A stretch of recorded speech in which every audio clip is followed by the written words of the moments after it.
Melihat Tsukimiya yang berdiri di hadapannya, Takeru hanya bisa menangis. Takeru bahkan meminta maaf, karena dia telah gagal melindungi Tsukimiya.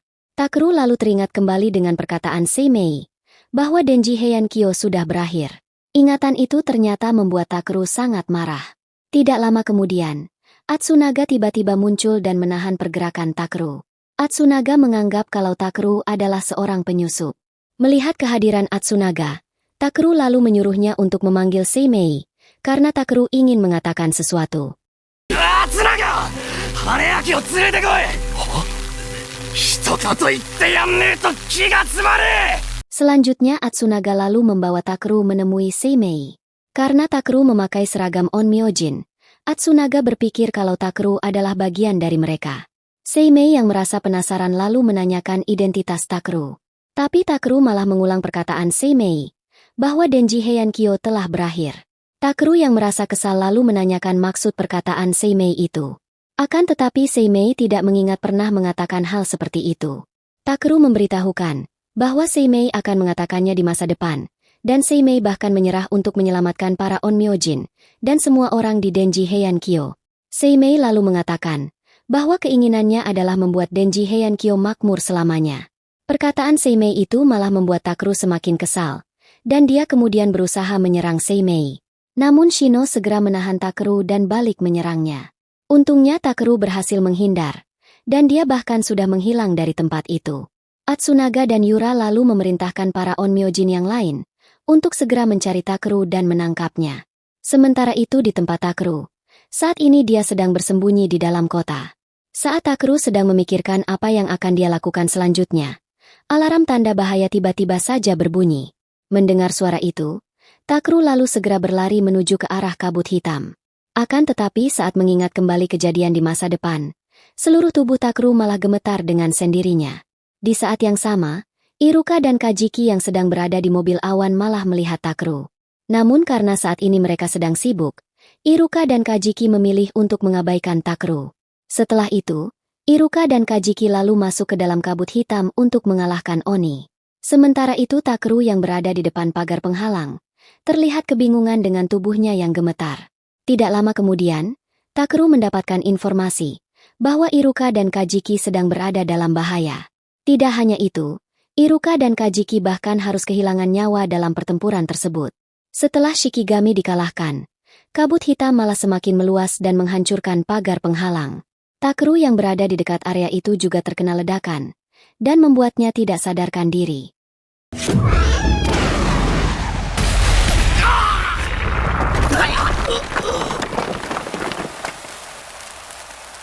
Selanjutnya saat Takeru telah sadar, dia ternyata sudah berada di rumah Tsukimiya. Menurut perkataan Miyoshi, Takeru pingsan selama 3 hari dan merekalah yang merawatnya. Karena merasa penasaran, Takeru lalu bertanya, mengapa dia bisa ada di rumah Tsukimiya. Tsukimiya memberitahukan kalau dia menemukan Takeru terbaring di jalan. Mengetahui hal itu, Takeru kemudian berterima kasih. Setelah itu, Takeru lalu bertanya, kapan pertunjukan Tsukimiya akan dilaksanakan? Tsukimiya memberitahukan bahwa pertunjukan itu sudah dilakukan 2 hari yang lalu. Takeru lalu kembali bertanya, apakah penasehat utama Kaisar memanggil Tsukimiya untuk menghadap? Tsukimiya lalu membenarkannya, tapi dia memilih menundanya dengan alasan kalau ada anggota rombongannya yang sedang sakit.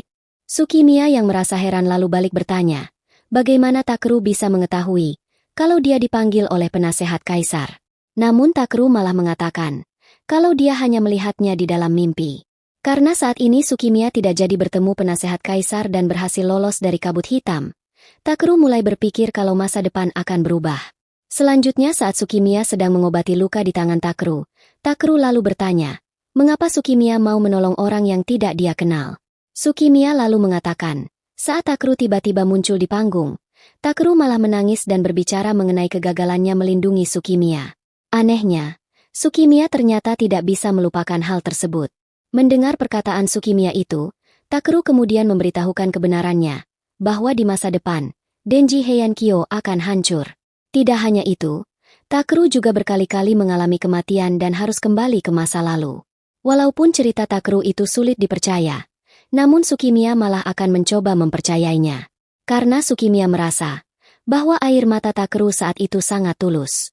Mendengar perkataan Tsukimiya itu, wajah Takeru terlihat sangat senang. Berpindah ke tempat lain. Saat ini para Onmyojin sedang melaksanakan upacara kematian Iruka dan Kajiki. Tidak ingin kesalahan yang sama terulang kembali, Atsunaga dan Yura bertekad untuk berlatih sangat keras. Sementara itu di tempat Seimei, Kazura memberitahukan kalau Takeru sudah sadar dan sedang dirawat di rumah Tsukimiya. Shino lalu menyarankan agar mereka segera menangkap Takeru. Namun Seimei menolaknya, dan dia malah penasaran dengan tujuan Takeru. Tidak lama kemudian, Shino mendeteksi adanya kemunculan kabut hitam.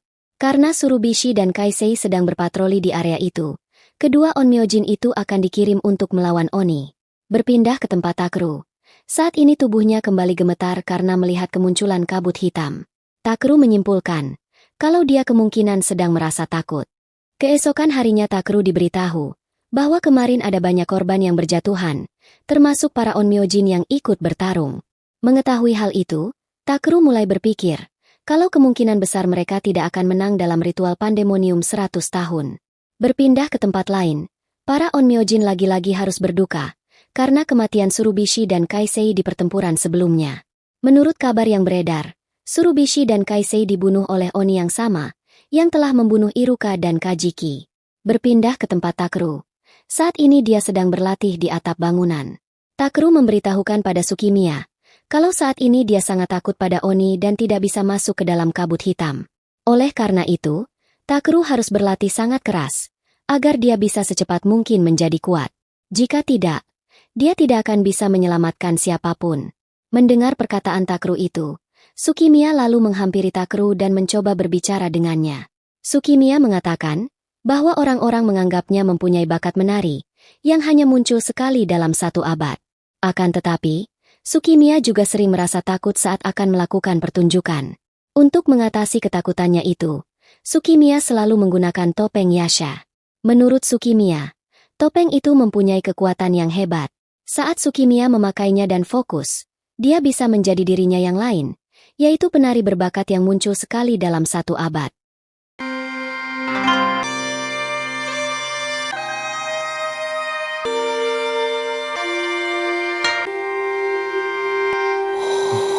Setelah itu, Tsukimiya lalu memberikan topengnya pada Takeru. Saat Takeru memakai topeng itu, hidungnya tiba-tiba berdarah karena mencium aroma Tsukimiya dari topeng tersebut. Berpindah ke tempat Seimei. Saat ini dia dan para Onmyojin sedang menganalisa teknik pembekuan yang dilakukan Oni sebelumnya.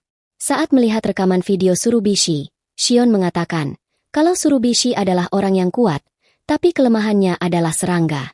Tsurubishi pernah tersengat serangga saat masih kecil, dan membuat wajahnya membengkak. Sementara untuk Kaisei, dia takut pada benda tajam.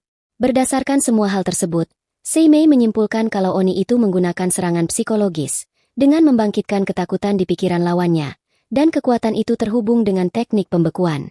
Seimei juga mengatakan kalau kemungkinan besar Oni yang sama akan muncul kembali di kabut hitam berikutnya. Karena saat ini Seimei tidak bisa menggunakan kekuatannya, tugas untuk melawan Oni itu akan diambil alih oleh Atsunaga dan Yura. Kembali ke tempat Takeru. Saat ini dia masih berlatih sambil menggunakan topeng pemberian Tsukimiya. Akan tetapi, Takeru masih belum bisa menghilangkan rasa takutnya. Takeru bahkan tidak yakin bisa melakukan sesuatu saat kabut hitam berikutnya datang menyerang kota. Tsukimiya lalu mengatakan kalau Takeru mungkin terlalu berpikir berlebihan.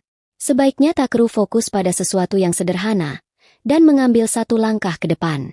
Jika Takeru terus melakukannya, maka kemungkinan Takeru yang hanya muncul sekali dalam 1 dekade akan datang. Di tengah perbincangan Takeru dan Tsukimiya itu, Seimei ternyata sedang mengawasi mereka berdua. Dan dia bertanya-tanya, apa maksud dari perkataan Tsukimiya itu? Tidak lama kemudian, alarm tanda bahaya tiba-tiba saja berbunyi, dan wabah kabut hitam itu akan muncul di dekat Takeru dan Tsukimiya. Mengetahui hal tersebut, Takeru lalu menyuruh Tsukimiya untuk segera pergi dari tempat itu. Walaupun Takeru masih merasa takut, namun dia akan berusaha menghadapinya, karena kabut hitam itu datang sendiri menghampirinya. Selanjutnya wabah kabut hitam akhirnya turun, dan Oni yang sebelumnya juga muncul di dalam kabut tersebut. Melihat kemunculan Oni itu, Takeru lalu memberanikan diri meneriakinya. Setelah itu, Takeru kemudian berlari ke arah Oni dan berusaha menyerangnya. Akan tetapi kekuatannya tidak bisa keluar. Dan dia malah memukul Oni itu dengan tangan kosong.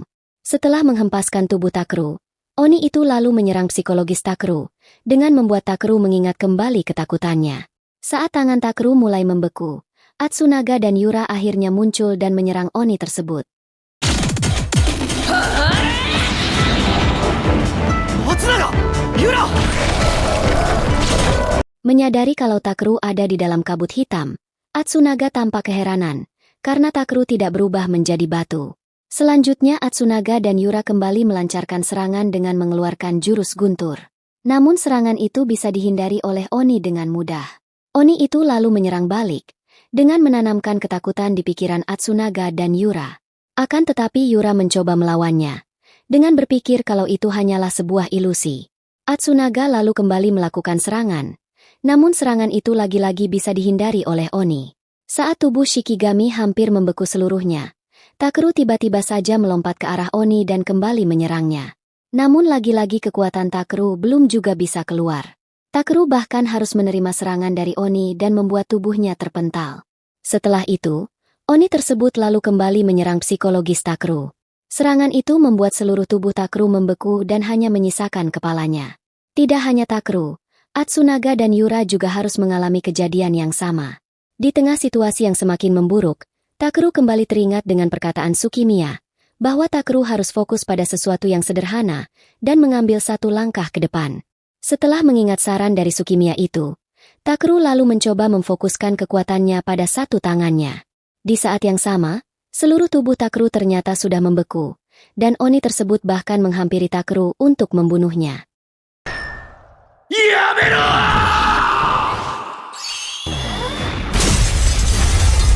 Secara mengejutkan, serangan dari Oni itu ternyata berhasil ditahan oleh Takeru, yang tubuhnya sudah dilapisi dengan armor yang sangat kuat. Dengan kekuatan barunya itu, Takeru lalu segera melancarkan serangan dan berhasil memukul Oni tersebut.